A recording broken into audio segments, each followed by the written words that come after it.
We are back in the Apex yet again for another UFC Fight Night card in the warehouse. I think actually going forward, you can see at the top it's called Meta Apex. I think they're selling tickets for it now, so maybe there will be a bit more of an atmosphere. But regardless, a step down in card quality. We're going back to the Apex this weekend.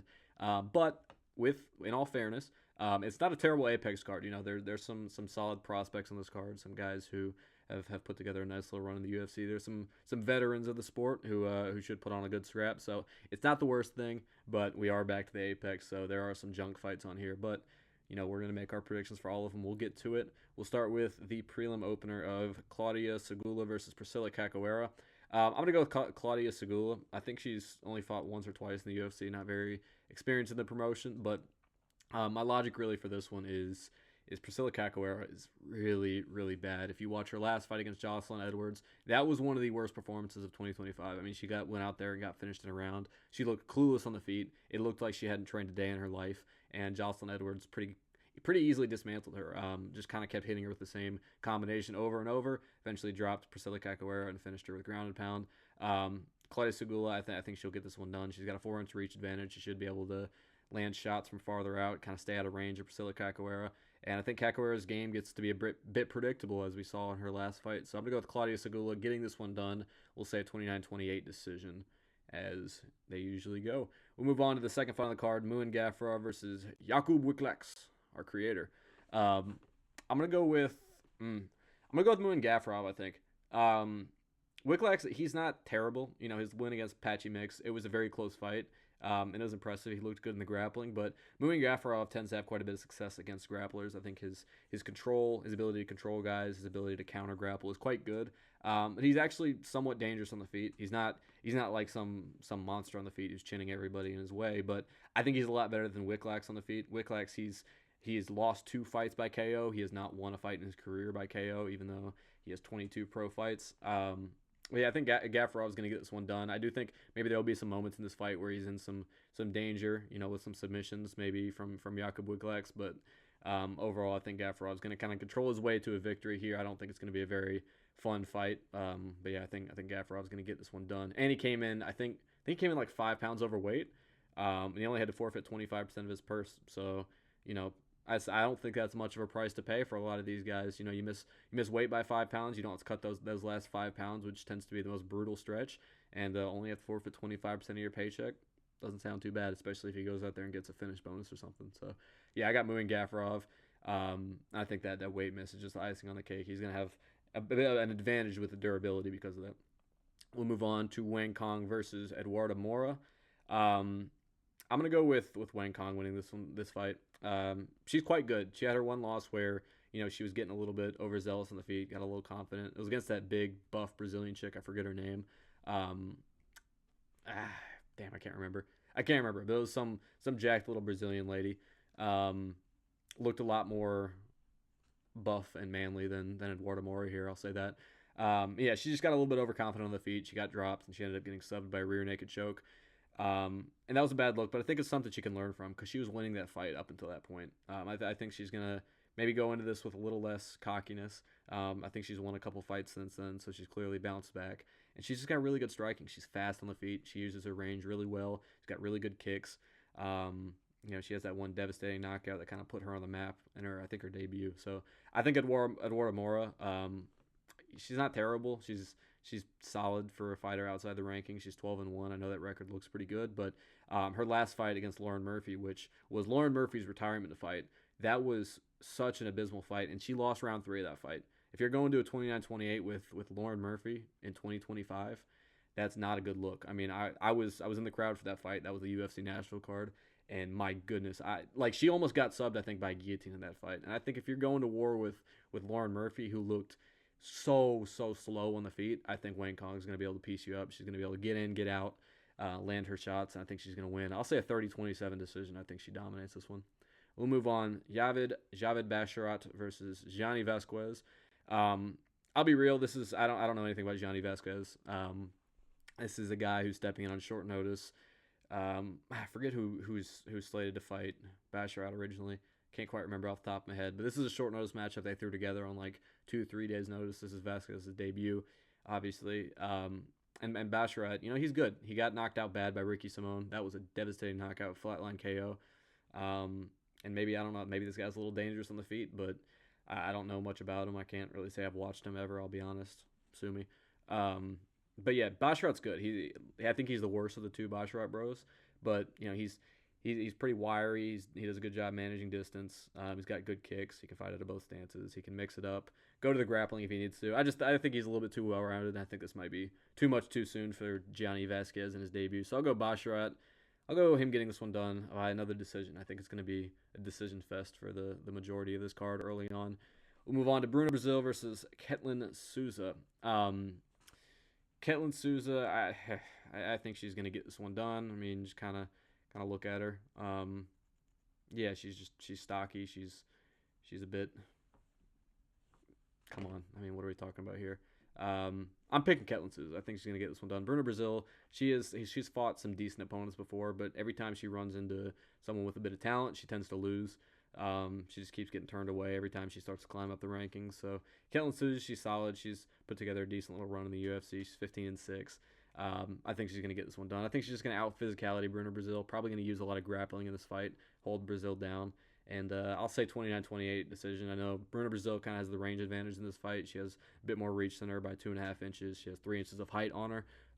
So I think Bruno Brazil, maybe she'll have some success on the feet and then get taken down, and she'll probably lose 29-28 decision. But I don't know. Bruno Brazil, she's a fighting nerd. She's kind of the forgotten fighting nerd because they don't really claim her much anymore. So I don't know. Maybe there's some promotability there, so maybe she gets swung a decision. Who knows? But I'm going to go with Ketlin Souza. I'll just go who I think is going to win. We'll move on to Nikolai Veretnikov versus Nico Price. Now, Nikolai Veretnikov, I am an avid believer that Nikolai Veretnikov is terrible. He is awful. His last fight, again, not his last fight, the fight before. His last fight, he got dominated on the ground and held down by Pinelli Soriano. And I thought Soriano was going to blitz through him. I really did. I thought, Soriano, he was on a bit of a tear at the 170 division. He was knocking out like multiple guys in a row. And Nikolai Veretnikov, he is not good. I maintain that, and he's going to win this fight, but I still maintain that he is terrible. His fight, he was fighting against a guy that had no business being at 170. He looked every bit of a 155-pounder. Shoot, might even be able to make 145. He was a tiny guy, and he kept getting cracked in that fight. Won a razor-close decision. Nikolai Veretnikov is very, very bad. However, he is being gifted a matchup here in Nico Price. Nico Price is he's just not good anymore. He's an old man. He's the guy they sacrificed to prospects. That's just what it is now. I think he got matched up with I want to say Jacob Smith in his last fight. He got dealt with pretty easy. I think he got subbed in round 2. It was a little tricky in round 1 for Jacob Smith, but he got Nico Price out of there pretty quickly into round 2. I think Nikolai Veretnikov's going to get this one done. I'll say by KO as well, but I maintain, and I will say this even after he wins this fight, Nikolai Veretnikov sucks. He's terrible, and he's going to lose his next fight. We'll move on to another sacrifice. Alex Morono versus Daniil Donchenko, another old guy getting thrown to the wolves here. I want to say this is Donchenko's, I believe this is his debut. I know he won on Tough. He had a very impressive win on the Ultimate Fighter in the finale. He got a knockout win in round 1. He's a wild man. He's a brawler. He kind of looks like Yuri. He has that little man bun, and he kind of just has the appearance of Yuri a little bit, and he kind of fights like him too. He's not as good, obviously, but he is a brawler. He's wild. He's got dangerous power in his hands, and Alex Morono is a slow old man. This is going to be a round 1 knockout for Daniil Donchenko. Take it to the bank. Bet everything you have on round 1 knockout Daniil Donchenko. He's going to get this one done. Alex Morono is a shell of himself. He's older. He's slower. A lot of tread on the tires. I think he's going to get put out of there early. He's going up against a much more physically gifted person in this point in his career, his life, just in general. I think that athleticism and the danger is just going to be too much for Alex Morono. I think he's going to get chinned by Daniil Donchenko in round 1, out cold. And yeah, that's really it to that one. Dustin Jacoby versus Julius Walker. I'm going to go with Dustin Jacoby getting this one done. I think he's a bit underrated. He does consistently disappoint me whenever I pick him, so he might lose this fight. But he is a glory kickboxer. He fought Alex Pereira back in the day. I believe he went to a decision with him. And Julius Walker, he's an interesting case because he beat Alonzo. No, he didn't beat Alonzo Menefield. He lost to Alonzo Menefield in his debut, but it was a short notice debut for him. He stepped up, and he actually made it a very competitive scrap. And then in his next fight, he went to a decision with Rafael Cerqueira, who, if if you've watched one of my videos, I think I've done one video where I broke down a Rafael Cerqueira fight. He is one of the worst fighters on the roster. So to take him to a decision, that's a troubling look. I question Julius Walker's gas tank. He really started to slow down in his first fight against Alonzo Menifield. It just turned into a really ugly scrap. And I think if it gets to that point, I think Dustin Jacoby can find the knockout shot like he did against Vitor Petrino. He is talented. He is a good kickboxer. I think his takedown defense is going to look good in this fight. I think it's going to hold up. And I think the longer this stays on the feet, I think Dustin Jacoby is going to pick at him. And I don't think Julius Walker quite has that devastating knockout power to really punish Jacoby like we've seen guys in the past do. Like Alonzo Menifield, for example, who he was losing to Dustin Jacoby for a majority of that fight, but he kept getting knockdowns late in rounds, and he ended up winning the fight because of it. I don't think Julius Walker quite has that power to really switch him off. So I'm going to go with Dustin Jacoby getting this one done. I think it's going to be round 2, round 3 TKO. I think he's going to, just add up those volume shots over time, land to the body quite a bit, get some kicks going. And I think late in this fight, he's going to find a KO win over Julius Walker. That's my prediction. We'll move on to the next fight on the card. Gene Matsumoto versus Farid Basharat. I am tempted to go Gene Matsumoto. I really am. Because he's good, and I think you can make a case that he beat Rob Font in his last fight. I think that was I believe that was his last fight. I know he fought Rob Font sometime last year, and that was a very close fight. He won the grappling exchanges in that fight, which, albeit Rob Font is not a very good grappler, we've seen that time and time again. But you can make a case that if you value control time a little bit more, then you could give Gene Matsumoto that fight. I think it went to a split decision. And yeah, it was. I want to say it was a short notice replacement. Like, I think both of them had an opponent fallout, so they were matched up against each other. I want to say, I might be wrong on that, but regardless, Gene Matsumoto is solid. He's not bad. But Farid Basharat, the better of the two Basharat bros, 14-0, undefeated. He's good. He's got a big frame advantage over Gene Matsumoto. He's got good counter grappling, and he's dealt with really stocky, explosive guys before. He beat Taylor Lapillus by decision. He beat Victor Hugo by decision.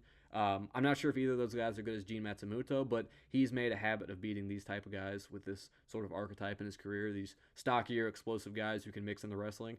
And he's continued to do it, and I think he's going to continue to do it here. I think he's going to get it done. I'll go 29-28 decision. Maybe there's a round where Matsumoto just kind of camps full guard and banks around from control time, but I think Basharat's going to kind of pick him apart on the feet, land some good shots. And I think that's an impressive win if Farid Basharat goes out there and gets this done. I think he definitely deserves a top 15 opponent next if he wins this one. So we'll move on up the card. Mikhail Oleksiejczuk versus Marc-Andre Barriault. I think, bar an early knockout, which is very possible, I think there's a good chance that Mikhail switches off Marc-Andre Barriault in round 1. If this gets scrappy and goes late, I think this is going to be a fight of the night for sure. I think this will take the cake here, get that 100K bonus. Mikhail is very powerful. He's very powerful. He's very dangerous. He's like one of the only guys to drop Kevin Holland. He's got a lot of knockouts on his resume, albeit over some guys who don't have the best chins. He's racked up quite a bit of knockouts in the UFC. And Marc-Andre Barriault, he's been put out bad. He's been put out bad a few times. He's had some devastating losses in his career. He's also had some good wins. I think this is going to be a brawl. I'm going to say in round 2, Mikhail Oleksiejczuk finds the knockout, just because I think his chin's going to hold up a little better than Marc-Andre Barriault. I think it's going to be bloody. I think they're going to be swinging. They're going to be trading big shots, throwing big overhands like crazy. I don't see Mikhail Oleksiejczuk breaking to Marc-Andre Barriault's pressure either. That's kind of what kind of separates him from a lot of guys in this division. Barriault, he's not terribly talented really anywhere, but he's got great pressure, and he just keeps marching forward, and he'll make it a scrap. He lost to Shara Bullet. It was a close fight, but he just kept trudging forward, and he eventually landed some devastating shots, really badly hurt Shara, broke his nose. It was all caved in. That's kind of how Marc-Andre Barriault fights. I just don't see Mikhail Oleksiejczuk wilting to that pressure. I think he's going to withstand that. And then round 2, I think they're going to trade, and Mikhail's going to land the big one. He's going to knock out Marc-Andre Barriault. That is my prediction. We'll move on to Jailton Almeida versus Rizvan Kuniev. Rizvan Kuniev getting gifted another fight he doesn't deserve, but I won't hold it over him too much. It is a short notice fight. He was originally going to fight Ryan Spann, and Ryan Spann pulled out of that fight. So up steps Jailton Almeida, because I guess that makes a lot of sense. I'm not really sure what he has to gain from this. I guess it's maybe just a situation where the UFC does not like Jailton Almeida. It's no secret. Let's not make any question about that. They do not like Jailton Almeida. So maybe they're just trying to ice him out and not give him a fight, period. But the opportunity came up, and they're like, all right, I guess we'll let you have this one. I guess we'll let you have 0-1 in the UFC, Rizvan Kuniev, also former Roy cheat. So Yeah, another top 5 matchup kind of falls into Rizvan Kuniev's lap here. Good for him, I guess. Not really a deserving guy because he was a blatant roid cheat. I mean, he was on damn near every PED you can name. So it wasn't a tainted supplement or anything. This guy's a scumbag. And yeah, even being a roid cheater, he's still a fat slob. And we know what Jailton Almeida does to fat slobs. I think he's going to ragdoll Rizvan Kuniev around. Kuniev is Dagestani, of course. Got some good grappling. I don't know, man. I just think it's a talent difference. I just think Jailton Almeida, he's gonna toss him around. He's not. Rizvan Kuniev's a big guy, so it's gonna be hard. But we've seen Jailton Almeida do this before with big guys who, we were going to that fight thinking, oh, I don't know if he'll be able to really throw this guy around. He's a little bit bigger than Almeida, and he keeps doing it. He keeps doing it because these guys are fat and out of shape and not very good at the sport. And Rizvan Kuniev, I don't think, is very good. That fight against Curtis Blades, he arguably could have won that fight. I'll give it to him. However, Curtis Blades tore his ACL in that fight and looked terrible. Curtis Blades looked awful, and he still won that decision. I know Curtis Blades has a win over Jailton Almeida. I get that. So that whole MMA math, if you want to play that game, you could probably say that Rizvan Kuniev wins this fight. But I think the Curtis Blades that was fighting against Rizvan Kuniev, I think Jailton Almeida would have beaten. I think he would have beaten him convincingly as well. So I'm going to take Jailton Almeida to win this one. I don't think he's going to find a sub.